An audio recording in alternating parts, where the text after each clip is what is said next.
Hey guys, welcome back to my channel. As you can clearly see, something a little bit different here today. It's the run up to Christmas, it's Christmas week, so I'm going to do my crimes at Christmas again. Got the same outfit as last year because it's the only outfit I have, so yeah. I don't mean any disrespect with the outfit, obviously it's just the sort of time of year we're in. Instead of dressing up for Halloween, I've dressed up for Christmas. And I'm going to cover crimes that have happened around Christmas, which, I mean, crimes that happen at any point are obviously horrific and devastating, but no, sometimes when they're around the holidays, when they're supposed to be full of joy and happiness and you're supposed to spend it with your family and it's just supposed to be such a pleasant time, and then when these horrific things happen, then it's, I don't know, it's just so tragic. So that is what we're going to be looking at this week. So this video is going to be on the Covina Killings, and it is where 9 people lost their lives. So it follows a man called Bruce Jeffrey Pardo.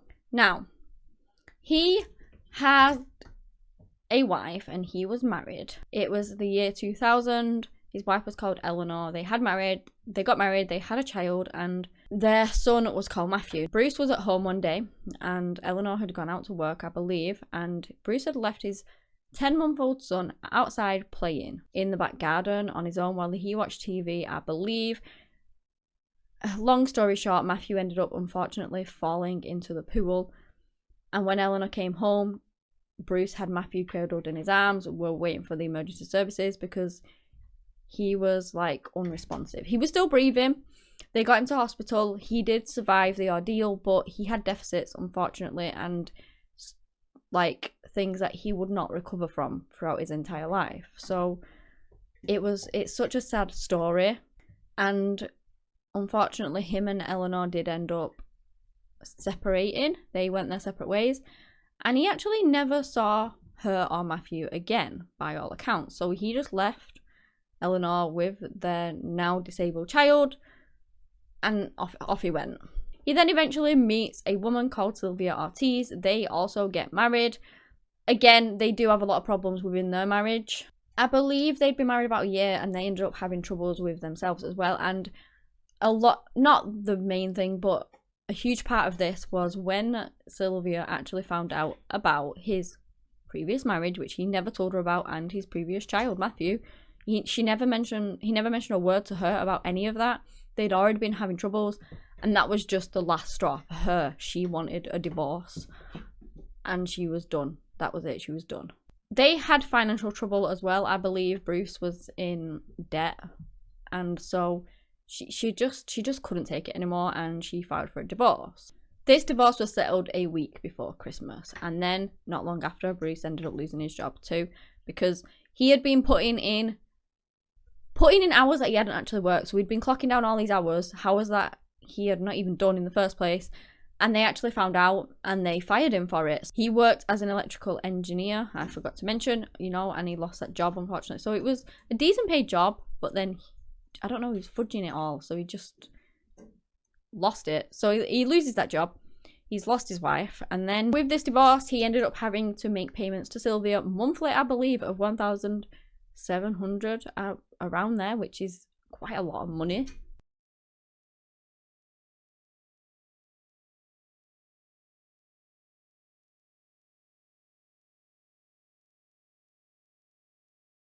I believe he was also ordered to pay Sylvia $10,000 on top of that, but he was getting really stressed and sinking into a bit of a depression. He'd lost his job, his wife, he was having to pay her all this money, and it was just really, really stressful, as you can imagine. Sylvia was allowed to keep her wedding ring. She got custody of the dog that they had together, and then she went and moved into her parents' home for a while.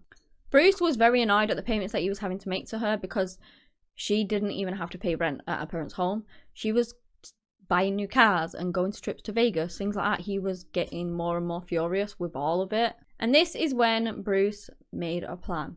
And it was a despicable, horrific plan. And he went and bought his very first gun. Now, apparently you can only buy one gun as per the Californian law, I believe, every 30 days. So He bought his very first gun. He waited 30 days and he went and bought another one. Then he waited another 30 days and he went and bought another one. And he continued this over a good few months, several times, until he had a pretty decent collection of guns. Through the summer and then on into winter, Bruce was sinking deeper and deeper into his depression. He would tell people how he was really embarrassed that all his financials were being discussed in courts and things like that.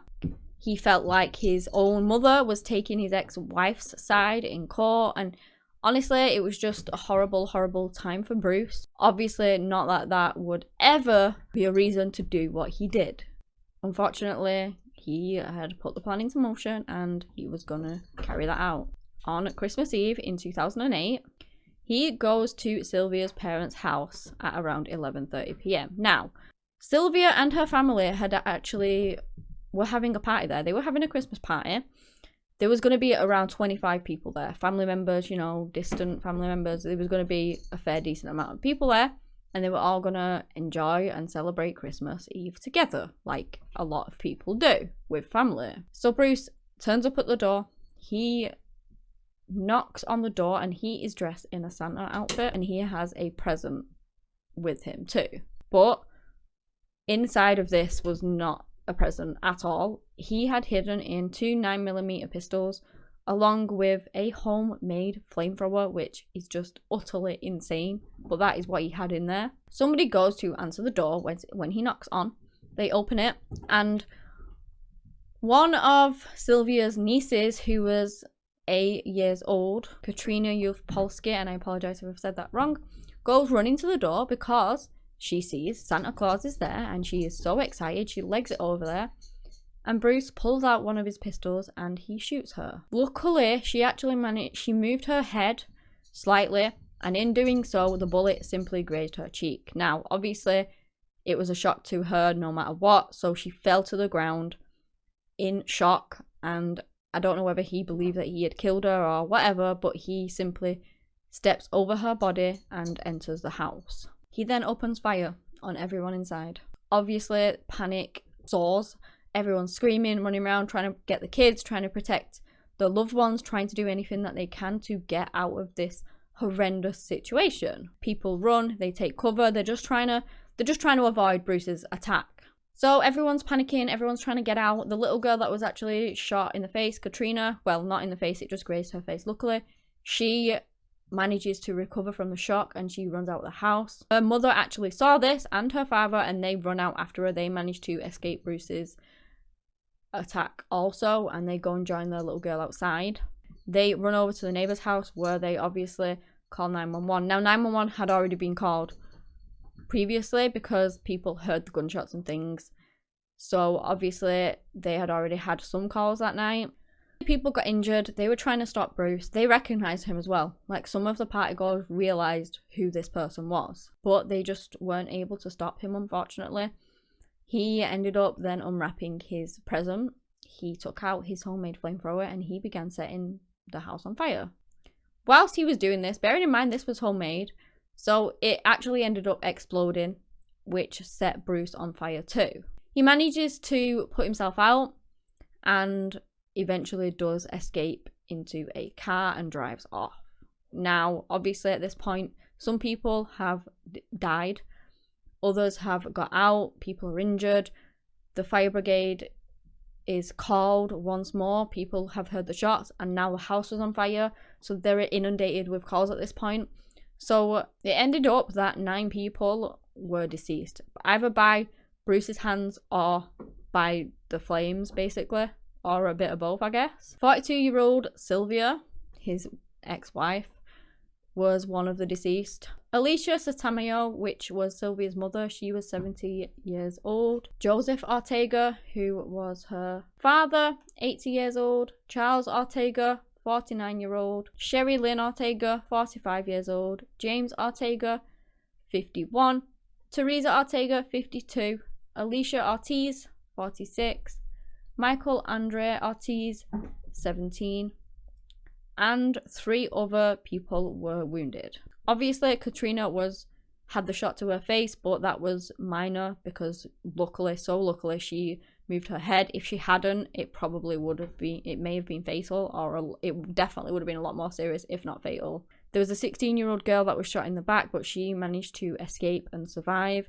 There was also a woman who was on the second floor. She was 20 years old, I believe. She heard the attack happen and she jumped out the window to try and avoid it and ended up breaking her ankle. By the time the fire engines arrived, I mean, the fire was huge at that point. It took 80 firefighters at least an hour and a half to put the blaze out. So that just goes to show how much it had spread, how big it was at that point. And obviously once the fire is out, they've already been told that 9 people at that point were missing out of the 25 people there. And they go inside and they do find those 9 bodies. They were so burnt beyond recognition that they ended up having to identify them with dental and medical records. Obviously witnesses who saw Bruce knew who he was. They told authorities that it was Bruce that had done it. Even though he was wearing the Santa outfit, they could tell it was him. So they begin a manhunt for Bruce. Obviously he's armed, he's very dangerous. He has literally killed 9 people at this point and then escaped, so they needed to find him. They get a tip from one of the neighbours, a witness who had actually seen a car driving away at 11:45, so that was believed to be Bruce.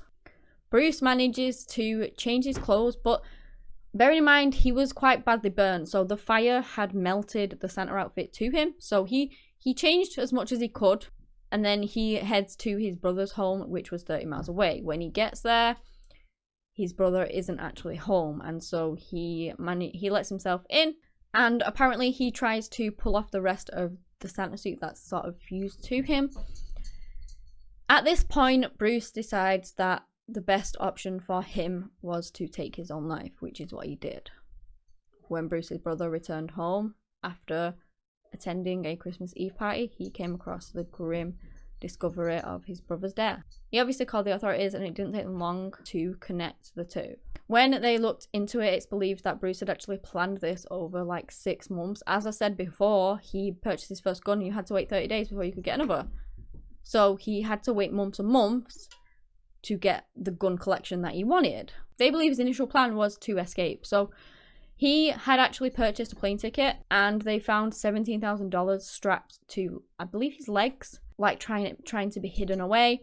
His plan was to take that money and to run and get out of the country or whatever. But it's believed that because he was so badly burned, obviously you can't just jump on a plane when you are like burnt that badly. They're not going to let you get on.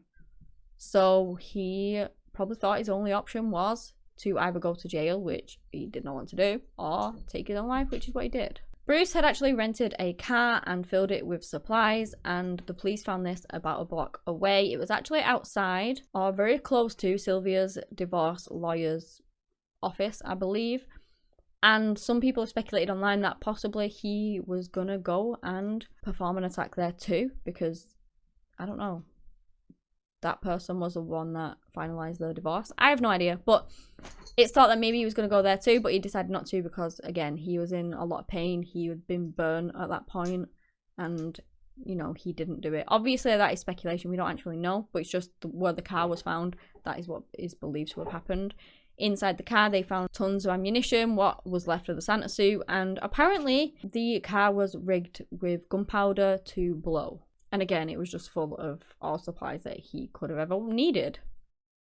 This case really shocked me because Bruce never had a previous criminal record or anything like that. He just literally snapped one day after suffering those blows in his life. He, you know, was depressed and he just decided that he was just gonna kill everyone. I don't know. And it's really sad because 9 people lost their lives. Sylvia was one of those, but she was moving on with her life. The divorce had been finalized. They should have just both moved on, but Bruce couldn't. He couldn't move on. He ended up making that plot. He ordered the Santa suit. He knew exactly what he was going to do and when he was going to do it. He made the flamethrower. He did the guns over the months. He ordered a Santa suit because he wanted to show up as Santa Claus on that day. Honestly, just an evil plan that ended up in 9 innocent people losing their lives. And it's just so tragic. The sheer loss of life for the Ortega family was just insane. And the aspect with Katrina as well, with her niece, like running towards Santa Claus because she was so happy to see him. And then he shoots her. It's just, honestly, so scarring for that poor little girl. Well, obviously the whole ordeal is scarring for everyone. I'm not trying to diminish that, but can you imagine being a child and being so excited about Christmas and then seeing Santa Claus at your door and running up to him and then he shoots you? What?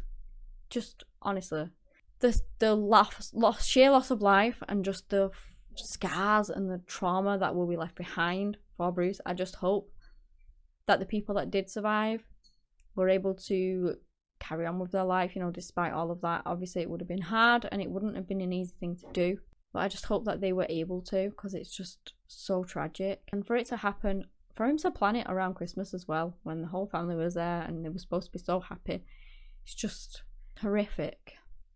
But yeah, that is all I have today on the Covina killing spree.